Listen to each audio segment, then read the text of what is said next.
Hey guys, thanks for tuning back to the House of Paul. Today we're going to talk about how inmates are always watching you and your every move. Little history about myself. I just retired from the California Department of Corrections and Rehabilitation. I worked there for 25 years, a little over 25 years. I worked as a correction officer at Chuckawalla Valley State Prison for 5 years. Worked as a counselor there for the last couple of months there during those 5 years. And the last 20 years, I was a parole agent. Worked all of Los Angeles County, including Pasadena, Monrovia, Duarte, Van Nuys area, downtown Los Angeles.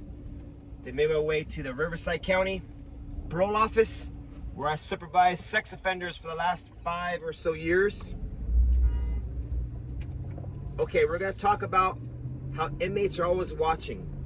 I'm going to give you a story when I worked for the Williamson County Sheriff's Department, located in Franklin, Tennessee.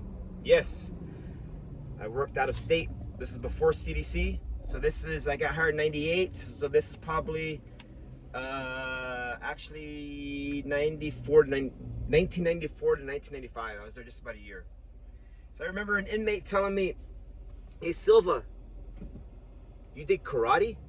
Now again, this is before MMA and all that type of stuff. He was asking if I did karate. So I'm like, what makes you say that?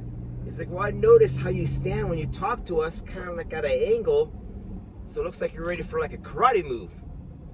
So what that tells me is inmates are always watching.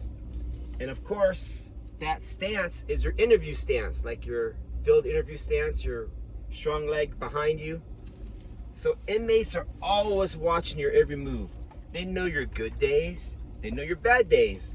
They know when you've been working out, and they know when you have been gaining weight. Because at the prison, that's all they do is watch you every day. Especially at a state prison, when you're there years on end, and you might be assigned to a housing unit for 2 years, and that inmate is there for 10 years. So he sees you every day. He sees your boots shine. He sees your clothes clean. He can tell if you smell, haircut, again, losing weight, gaining weight. Because I've had a couple of inmates, actually, and parolees. Another story, when I was in Pasadena, I was off for a month. I took a month off. And during that month, went on vacation, and obviously I ate good, as we should, right? So I come back, and the parolee that I supervise is like, hey Silva,